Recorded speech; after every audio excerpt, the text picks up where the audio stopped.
For those of you who are in New York, I know you just wanted to keep the high-level week going, so we're glad to be able to accommodate that here in Washington. But in all seriousness, before we get going, let me just say a few quick words about the events of the past week. Hassan Nasrallah was a brutal terrorist whose many victims included Americans, Israelis, civilians in Lebanon, civilians in Syria, and many others as well. During his leadership of Hezbollah, the group terrorized people across the region and prevented Lebanon from fully moving forward as a country. Lebanon, the region, the world are safer without him.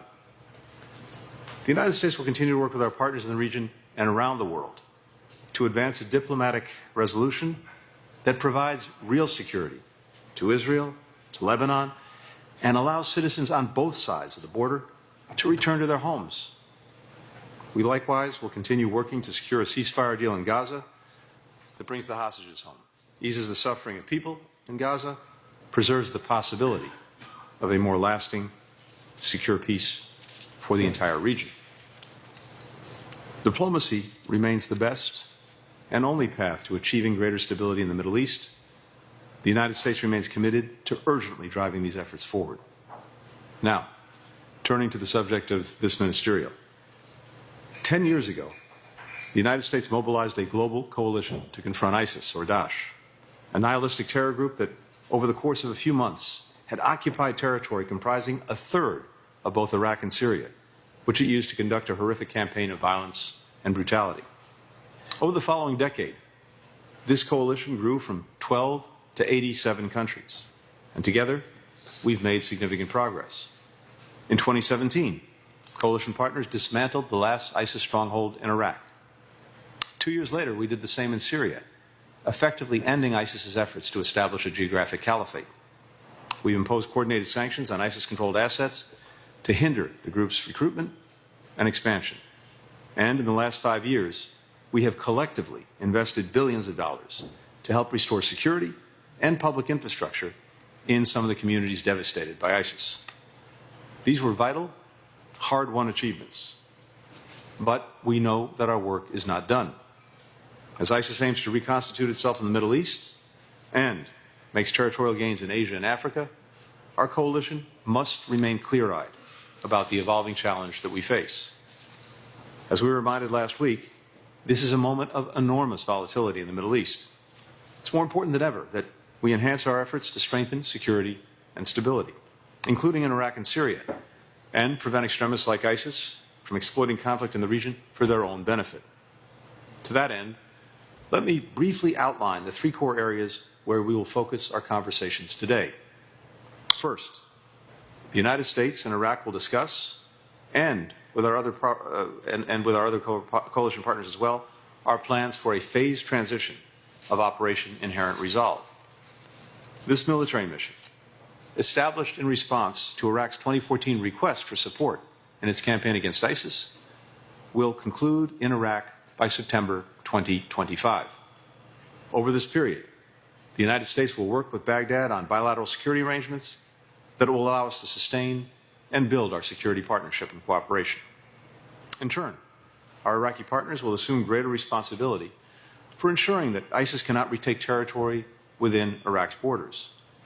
We're immensely grateful to Iraq and the Iraqi security forces for all of the sacrifices that they've made in this effort and for their steadfast leadership in combating ISIS.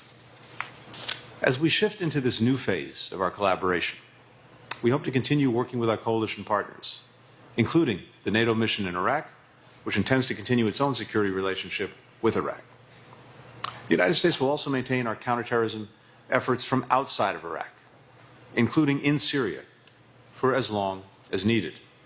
Just this month, U.S. Special Forces successfully targeted multiple senior ISIS leaders in Syria, demonstrating our own resolve to degrade and dismantle the group and its affiliates. Second, our coalition will discuss today the repatriation of foreign fighters and their families, which remains the only durable solution to the humanitarian and security crisis in northeast Syria. More than 43,000 displaced persons from over 60 countries reside in northeast Syria. Most are children who have never known another home. Meanwhile, roughly 9,000 fighters remain in detention facilities across northeast Syria. This is the single largest concentration in the world. Even from confinement, these extremists are attempting to grow their ranks.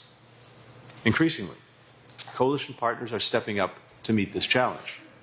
Since 2021, the Iraqi government has repatriated more than 10,400 citizens. In the last year, the Kyrgyz Republic repatriated more than 432 of its nationals. Partners like Kuwait have also helped facilitate repatriations, permitting planes departing from Syria to refuel at their air bases. Now, we know repatriation remains a complicated, difficult issue. But if we fail to act, security conditions on the ground will only get worse. We could see fighters once again take up arms and threaten communities that we fought so hard to protect and support. This is not the time to let up. It's a moment to continue our efforts. We have to urgently accelerate our work to repatriate, reintegrate, and, where appropriate, prosecute detained and displaced persons from northeast Syria.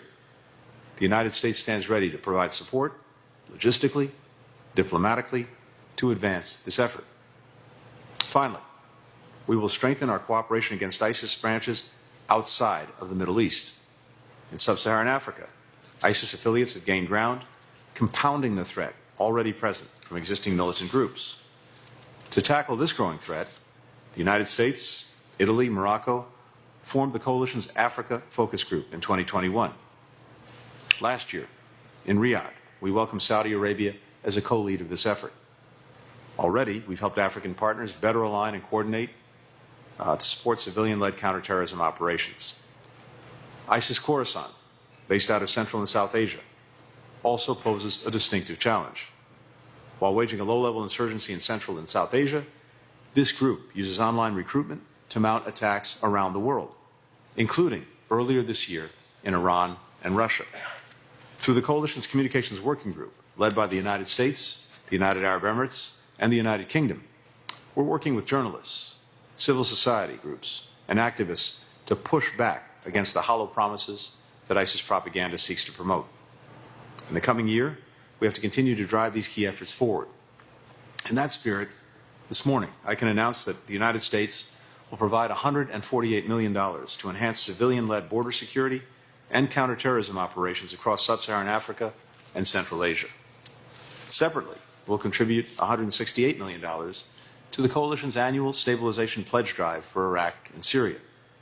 This assistance will enable critical demining operations, restore essential services like water and electricity, invest in education, and promote economic opportunity. This commitment follows the United States announcement last week in New York of $535 million in additional humanitarian assistance to the Syrian people, as well as displaced communities residing in the country. A decade into this fight, we can take pride in all that we've accomplished. But as the challenge evolves, so must this coalition. And as I said, this is not the time to let up. It's a moment to recommit to our common mission, to decisively defeat ISIS and ensure greater security and stability for all of our people. I thank everyone for being here today, but more important, I thank you for what you're doing every day to keep this coalition together, moving forward in the mission that we share. Thank you very much.